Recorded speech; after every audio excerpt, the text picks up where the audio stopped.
Body but you. I want नमस्कार दोस्तों, स्वागत है आपके अपने यूट्यूब चैनल स्किल सेंस पर। आज है 23 अक्टूबर और आज से बनने वाले करंट अफेयर्स के सभी महत्वपूर्ण प्रश्न हम इस वीडियो में डिस्कस करेंगे। तो आइए शुरू करते हैं। पहला प्रश्न है, निम्न में से कौन सा राज्य कृषि कानून को खारिज करने वाला पहला राज्य बन गया है? तो इसका सही ऑप्शन है सी, पंजाब। पंजाब जो स्टेट है वो कृषि कानून को खारिज कर दिया है। तो पंजाब के बारे में जान लेते हैं। पंजाब की राजधानी है चंडीगढ़।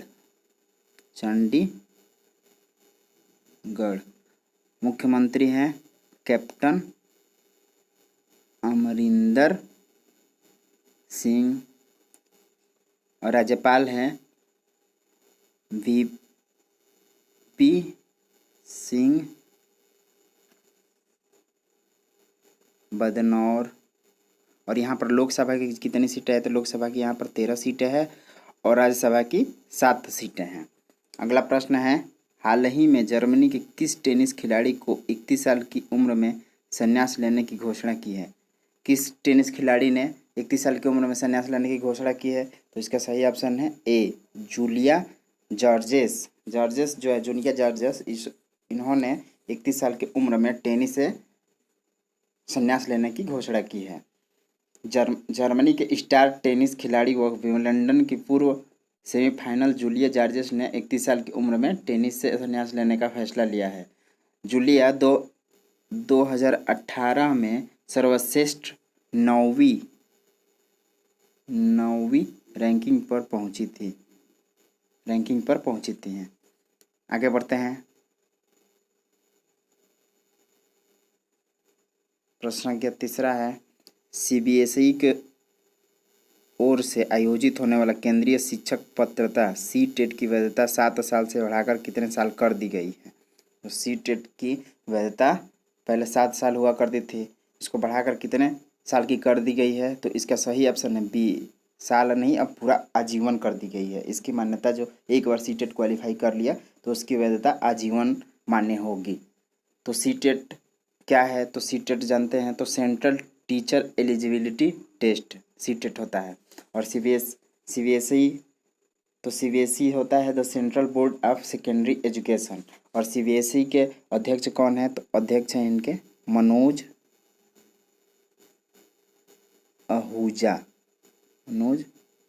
आहूजा है सीबीएसई के अध्यक्ष। अगला प्रश्न है, भारत और किस देश के बीच अंतर्राष्ट्रीय नागरिक उड्डयन सेवाओं का प्रोत्साहन देने के लिए एयर बबल समझौता किया गया है?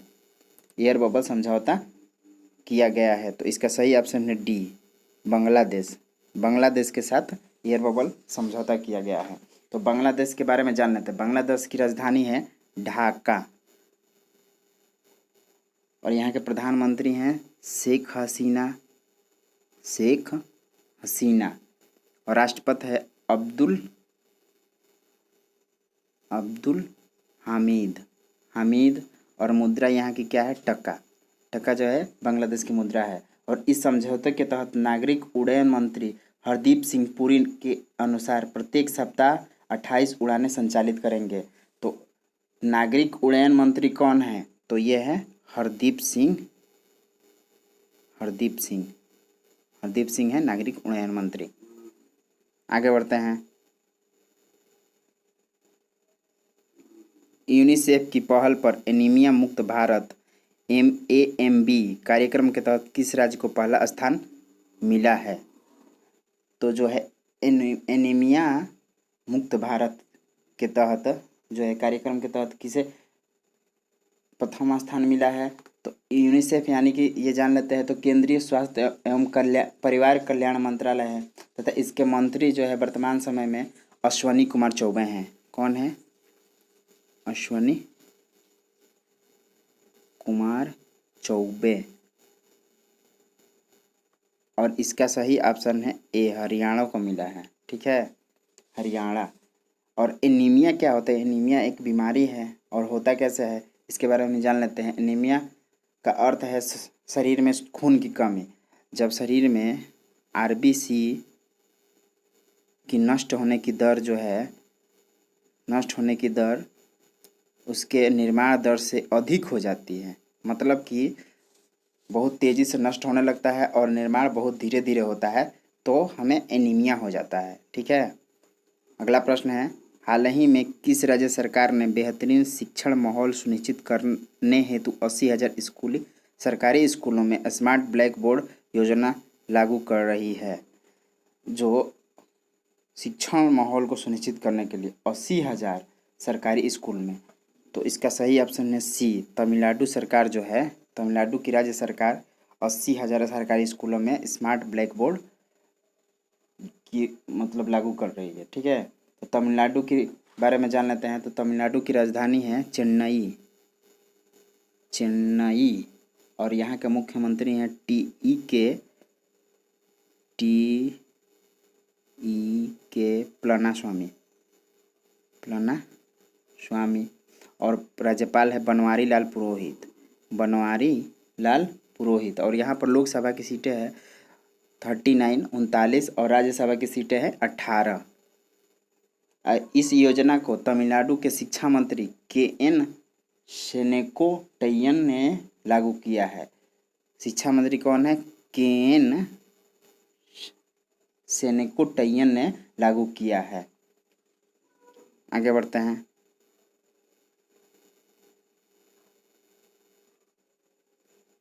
भारत और किस देश के बीच कोयले के बारे में 5वीं संयुक्त कार्यदल की बैठक 5 नवंबर 2020 को आयोजित होगी?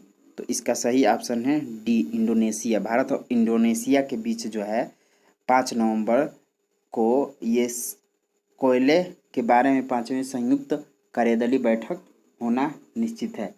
तो इंडोनेशिया के बारे में जान लेते हैं। तो इंडोनेशिया की राजधानी है जकार्ता, इंडोनेशिया की राजधानी है। और यहाँ के राष्ट्रपति हैं जोको विडोडो। और यहाँ के जो उपराष्ट्रपति हैं यूसुफ काला। कौन है? यूसुफ काला जी जो है यहाँ के कौन है? उपराष्ट्रपति। और यहाँ की मुद्रा होती है रुपया। हमारे यहाँ की मुद्रा रुपया होता है, यहाँ की मुद्रा होती है रुपया। पाँव में छोटी का मुद्रा हो जाता है। यह दुनिया में सबसे बड़ी मुस्लिम आबादी वाला देश है, साथ ही साथ दुनिया का चौथे सबसे बड़ा या सबसे अधिक आबादी वाला भी देश है। ठीक है। अगला प्रश्न है, निम्न में से किस प्रसिद्ध अर्थशास्त्री ने portraits of power, half a century of being a ringside नामक अपनी आत्मकथा का विमोचन किया है? तो इसका सही ऑप्शन है ए, नंद किशोर सिंह। यह पुस्तक जो है एन.के. सिंह के जीवन के बारे में बताती है, मतलब एन.के. सिंह के जीवन पर आधारित है। एन.के. सिंह कौन है? तो एन.के. सिंह जो भारतीय अर्थव्यवस्था के विकास में सक्रिय भूमिका निभाई तथा वे वर्तमान में 15वें वित्त आयोग के अध्यक्ष के रूप में कार्यरत भी है। कौन? के.एन. सिंह, जिनके बारे में ये बुक लिखी गई है। अगला प्रश्न है,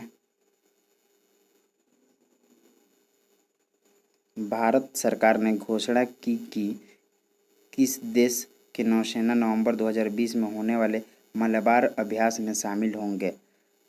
तो भारतीय सरकार ने घोषणा की है,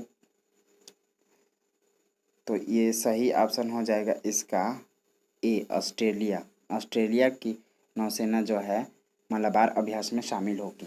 चूँकि ऑस्ट्रेलिया ने भाग लिया है तो ऑस्ट्रेलिया के बारे में भी कुछ जान लेते हैं। तो ऑस्ट्रेलिया की राजधानी है कैनबरा।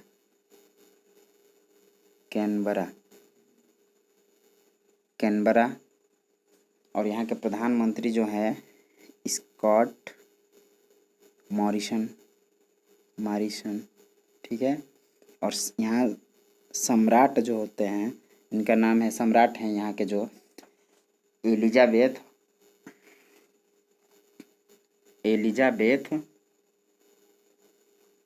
सेकंड यानी कि द्वितीय। और यहाँ के मुद्रा है ऑस्ट्रेलियन डॉलर। डॉलर होती है, लेकिन ऑस्ट्रेलियन डॉलर कहा जाता है। ठीक है, अगला प्रश्न है और अंतिम प्रश्न भी है। वस्तुतः Y20 यूथ 20 ग्लोबल समिट में किसने भाग लिया है? तो इसका सही ऑप्शन है बी, किरेन रिजिजू। इस समिट में कोविड-19 महामारी द्वारा निर्धारित चुनौतियों को सामना करने के लिए भारतीय युवाओं को प्रेरित करने पर जोर दिया गया है। तो भारतीय युवाओं को भारतीय जो युवाओं को प्रेरित करने के लिए इस पर जोर दिया गया है। और ये जो किरेन रिजिजू है ये कौन है? तो ये हैं केंद्रीय युवा मंत्री हैं, ये केंद्रीय युवा मंत्री